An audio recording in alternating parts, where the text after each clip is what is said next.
बड़ी खबर आपको बता दें, भीषण जंग के बीच जेलेंस्की ने बहुत बड़ा फैसला ले लिया है। जी हां, यूक्रेन के रक्षा मंत्री हटा दिए गए हैं। जेलेंस्की ने रक्षा मंत्री रेजनिकोव को हटा दिया है।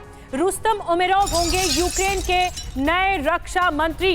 इस वक्त की सबसे बड़ी खबर, जेलेंस्की की तरफ से ये बहुत बड़ा फैसला, यूक्रेन के रक्षा मंत्री को हटा दिया गया है और नए रक्षा मंत्री उनकी जगह लाए गए हैं। रेजनिकोव को पद से हटाया है।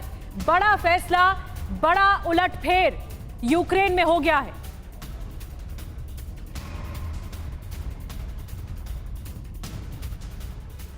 तो आपको बता दें कि रक्षा मंत्री रेजनिकोव हटाने पर क्या कुछ कहा है जेलेंस्की ने। ओलेक्सी रेजनिकोव ने 550 दिन तक मोर्चा संभाला था। ये कहा गया यूक्रेन को अब नए रक्षा मंत्री की जरूरत है। जेलेंस्की की ओर से कहा गया वॉर में अब नई स्ट्रैटेजी बनानी जरूरी है, ये भी कहा गया। और इसके अलावा रुस्तम उमेरोव यूक्रेन के नए रक्षा मंत्री का ऐलान भी किया गया, वो नए रक्षा मंत्री होंगे। तो ये बड़ा उलटफेर है और ज्यादा जानकारी इसी बाबत मिल रही है। रवि मिश्रा के पास चलते हैं। बिल्कुल निधि, एक बड़ा सवाल है, क्यों हटाए गए यूक्रेनी रक्षा मंत्री, उसकी वजह क्या रही, वो हम आपको बताने की कोशिश करते हैं। 5 बड़ी वजहें सामने आ रही हैं। पहला, नंबर 1 कारण, यूक्रेन के रक्षा मंत्रालय में भ्रष्टाचार के गंभीर आरोप, जिसकी वजह से यह फैसला लिया गया। नंबर 2, दूसरी बड़ी वजह, जेलेंस्की किसी भी हाल में भ्रष्टाचार बर्दाश्त करने को तैयार नहीं है, यानी कि पूरी तरीके से जीरो टॉलरेंस की पॉलिसी करप्शन को लेकर। नंबर 3, तीसरा कारण, काउंटर ऑफेंसिव में अपेक्षित सफलता नहीं मिली। चौथा कारण, नए रक्षा मंत्री जंग के लिए नई रणनीति बनाएंगे। और 5वां बड़ा कारण, नया रक्षा मंत्री बनाकर सैनिकों का मनोबल बढ़ाने की ये कोशिश है। तो ये प्रयास दिखाई दे रहे हैं, इसके पीछे की बड़ी वजह भी साफ तौर पे नजर आ रही है।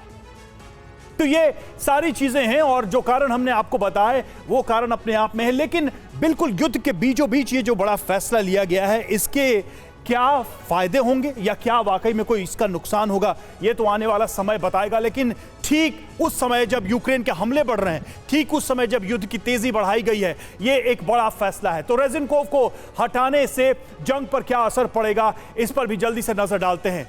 रेजनिकोव को हटाना जेलेंस्की के लिए आत्मघाती हो सकता है, यह आशंका व्यक्त की जा रही है। रक्षा मंत्रालय में बड़े बदलाव से यूक्रेन की रणनीति पर असर पड़ सकता है। सैनिकों की मौत और हथियार तबाह होने लोगों में असंतोष को हवा मिल सकती है, यह भी बताया जा रहा है। और रेजनिकोव को हटाना जेलेंस्की के लिए बड़ी चुनौती भी बन सकता है, क्योंकि बिल्कुल एक नए मोड़ पे है यह युद्ध। जेलेंस्की पर भ्रष्टाचार का आरोप लगा तो सत्ता भी जा सकती है, क्योंकि करप्शन को ही ग्राउंड बनाकर जेलेंस्की यह फैसला ले रहे हैं। मनीष हमारे साथ, हमारे सहयोगी इस वक्त न्यूज रूम में हैं, जो इस युद्ध को शुरू से ही बहुत बारीकी से देख रहे हैं। मनीष, जो कारण बताए गए हैं और जो फैसला लिया गया है, उसका सीधा इंपैक्ट क्या दिखाई दे रहा है, और क्या आने वाले समय में यही जो कारण जेलेंस्की बना रहे हैं बड़े बदलाव के लिए, उनके गले की भी फांस बन सकते हैं? बिल्कुल सही कहा रवि आपने। वैसे भी अगर आप दूसरे के लिए गड्ढा खोदते हैं तो खुद भी गड्ढे में गिरते हैं, ये बात तो कही जाती है। पिछले 1.5 साल के जंग के दौरान